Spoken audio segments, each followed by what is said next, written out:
Hello Rebel and welcome back to my life. So I started bullet journaling in January and I've mentioned it a few times on the vlog so far. For anyone who doesn't know, the bullet journal is an organizational method developed by writer Carroll and explained in his book, The Bullet Journal Method. And one of the great things about bullet journaling is that you can develop your own ways of using your journal to fit your life and the way you work. And in April, I developed a new way to organize my monthly production that's been working really well for me for the last 2 months. So today I want to share it with you. In particular, it's been incredibly good at helping me actually figure out what I can really accomplish at the beginning of the month, which means that I don't get to the end of the month anymore with half my task list undone, which used to be a big problem for me. So I'm going to go into my bullet journal and show you how I do it. So my monthly collections start off with the two regular monthly collections that are talked about in the book, the calendar and the tasks pages. On the left page, I listed out every date of the month along with the first letter of each day. I also draw horizontal lines at the end of each week, which is really useful for me to have visually laid out as I go through the month, but I don't fill out anything on the tasks list yet. That actually happens at the end of the process. On the next spread, I draw out what I call my layout. This will look different for everyone based on the size of your bullet journal, but essentially what it is a visual calendar of the month. For me, I can fit a whole month on both pages if I draw each day out as a 7-bullet square. I draw out these squares across both pages, and then I number every day on the layout and label them with the day of the week as well, starting with Monday on the left-hand side. I also X out the extra days at the top and bottom of the layout just to visually remind myself that they're not part of the month I'm in. Alright, now I do what I call my hours breakdown, and this is the single biggest breakthrough I've had in bullet journaling. I used to get to the beginning of each month and list out all the things I wanted to do that month in my tasks list. But then I used to get to the end of each month and only have about half of my tasks done, and I couldn't tell if it was because I'd been lazy throughout the month or if I was just really bad at estimating what I could actually get done. The hours breakdown solves that, and it's turned into my single greatest productivity tool. First, I turn to my monthly layout and I count up the number of weekdays in the month, because I try not to work on the weekends. And on each weekday, I plan for 5 hours of dedicated work. That's strictly work on my next book or similar project, not email or coffee breaks or YouTube videos. So I multiply the number of weekdays by 5 hours per day, and boom, I know how many actual production hours I'm going to have in that month. I list that at the top of my hours breakdown spread and surround it by a box so that it's always staring me right in the face. Then I start to list out the projects I want to work on that month in the order I want to work on them. Here's how I do it. First, I list the name of the project. Then, if it's already got its own collection in my journal, I list the page number right next to it so I can refer to that easily. Right beneath it, I list out how many hours the project is going to take. If it's a project I've already started, which the first project of the month usually is, I write how many hours I've already worked on it, and then I write how many hours are left. Then I draw boxes for each one of those hours to be crossed off as I actually spend them on the project. And finally, I put the total figure on the right-hand side, which is a running total of all the production hours for all the projects I'm going to accomplish in the month. And I simply keep listing out projects with a running total to the right side like this.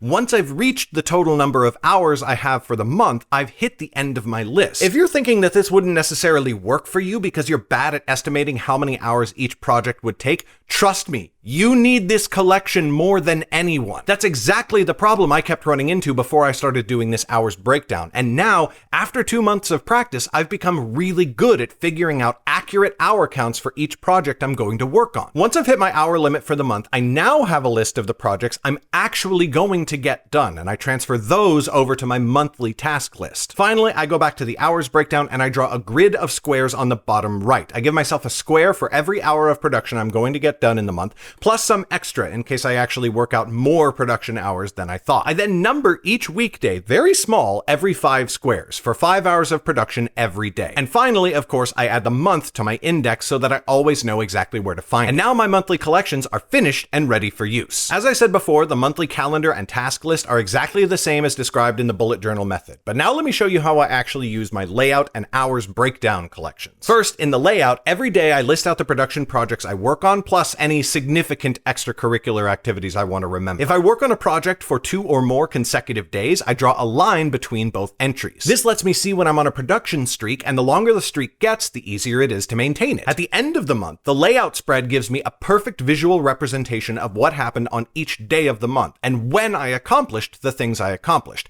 and if there were any problem days where I didn't work on what I should have. Meanwhile, the hours breakdown is where I keep track of the progress I make on every project through the month. Whenever I complete an hour of dedicated dedicated work on a project, I write the date in the square and then I exit out. I then do the same in the month tracking grid on the bottom right. This measures my progress on individual projects, and it shows me my progress through the work hours I've allocated myself for the month. The month tracking grid is very useful as a visual representation of whether I'm behind or ahead of schedule. Because I've noted down where I should be on each day, I can easily see how I've done at achieving my production goals and how much I need to do to catch up. As I go through the month, I give myself freedom to skip around to different projects. For example, I might be working on the first project of my list, but then have to put a couple of hours in on another project for one reason or another. The tracking is still clear because it's marked on the month tracking grid on the bottom right as well. If I finish a project in less time than I thought it would take me, I draw a line through the remaining hours. I then correct the hours on the project itself and on the running total to the right. And I'm always careful to leave myself a little bit of extra room for each project so that I can draw more hours for myself if a project takes more time.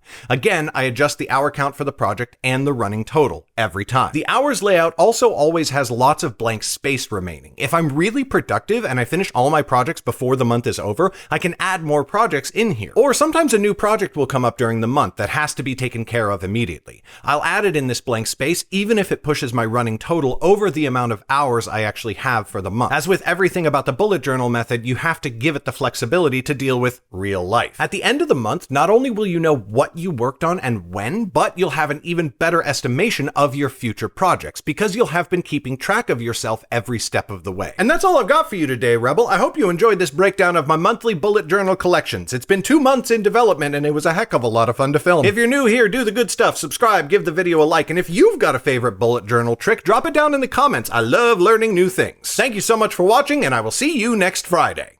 Bye!